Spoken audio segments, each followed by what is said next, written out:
Lord Byron by Amira Nabila binti Abdul Malik. With number metric A177032, was the ideal of the romantic poet, gaining notoriety for his scandalous private life.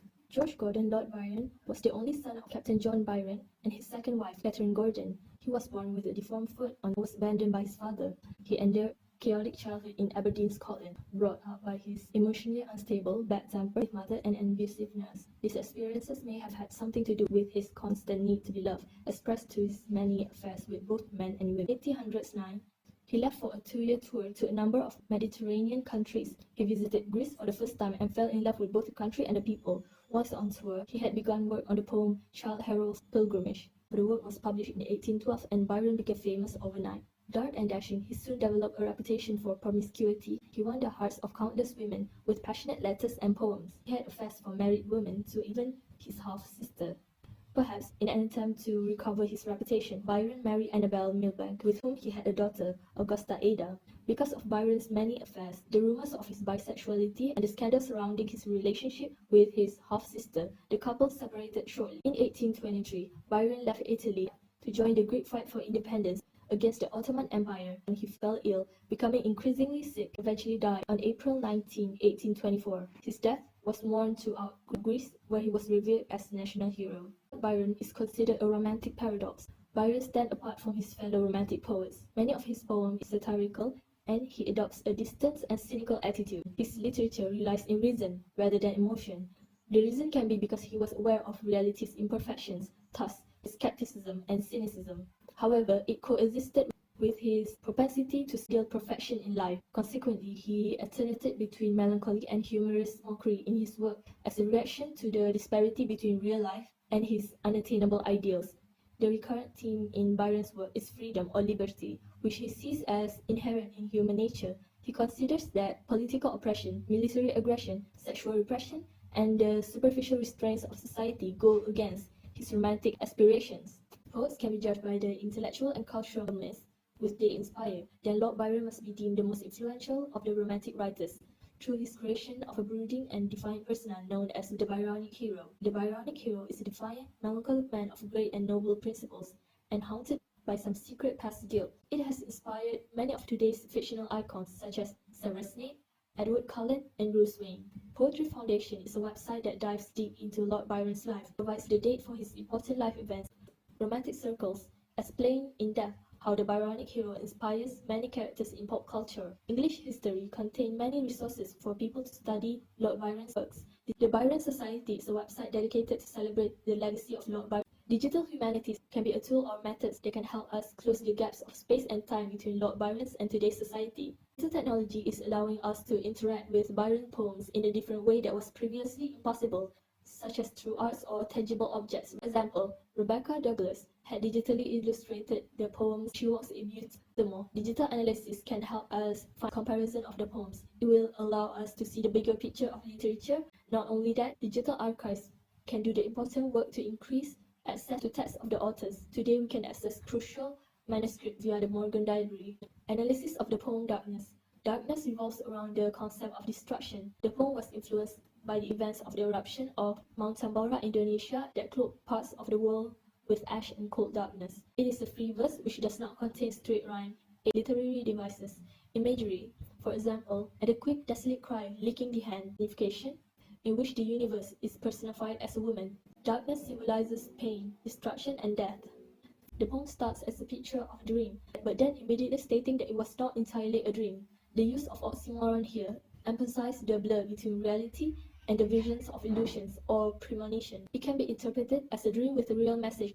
The sun, stars, and moon are extinguished, and the earth is left in total darkness. Everything was lit to create a beacon for communication and direction. Darkness becomes an equalizer, as everyone is brought to the same level and they all suffer together. As humans gather together to the source of light, they enjoy a momentary companionship, but soon begin to turn against one another as they are slowly losing humanity. Piles are a symbol for death, and this poem represents that by fueling the funeral piles, humans are fueling their own demise.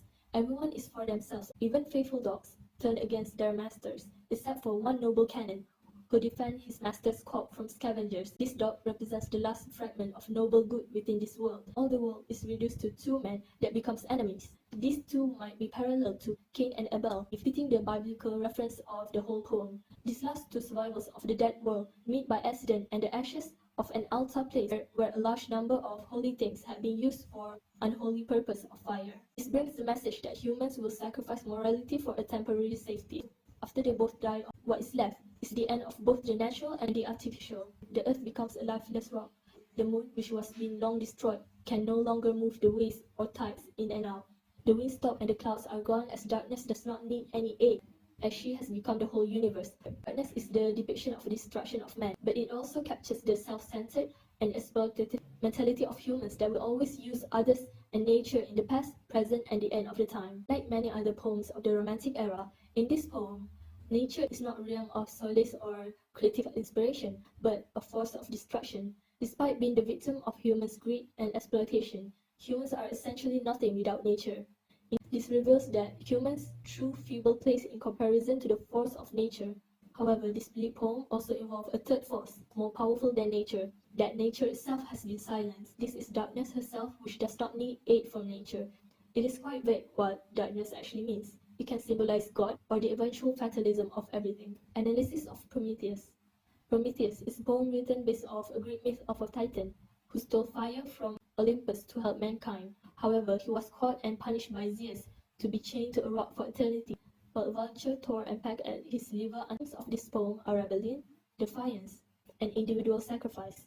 Byron writes this poem in the revolutionary spirit of the time and uses Prometheus as a symbol for rebellion and protest, while Zeus symbolizes tyranny who ruled through fear and enforced ignorance. Fire in this poem symbolizes knowledge and enlightenment. This is a three-stanza poem that starts with Prometheus witnessing the suffering. Prometheus is a friend to humanity and a traitor to the gods, as he faced punishments for standing up for the mortal. It highlights two types of suffering, collective suffering and individual suffering. Therefore, Prometheus had to choose between allowing humanity to continue to suffer or to subject himself to Zeus' wrath. And, like anyone faced with such a difficult choice, Prometheus struggled between what is easy and what is right. He could not sit idly, thus sacrificing himself for the collective good. Although he suffered, Prometheus has power over Zeus. The power lies in the way that the Titan demonstrates his indifference. Prometheus' weapon is silence, and that silence is Zeus' sentence. Prometheus' sense of conviction undermines Zeus' power. Zeus felt so threatened by Prometheus' silence that we see Zeus' anxiety through the way his lightning bolt trembles in his hands. This implies that rebellion itself is a form of power, and that the very act of standing up to oppression may crack the foundation of the oppressor. The final stanza concludes that Prometheus triumphs for his suffering and conveys Prometheus as a model for empowerment for humanity. The poem addresses that, like Prometheus, human beings possess impenetrable spirit and are capable of patience and endurance to fight for their own liberation. The poem revolves around Byron's whole life philosophy, which is a rebellion against the oppression. Byron himself was a politician turned revolutionary who fought for social issues and disadvantaged groups. To Byron, liberty is the right of all human beings. He repeatedly denounced war, tyranny, hypocrisy, and championing liberty. As he proclaimed in Don Juan, I was born for opposition.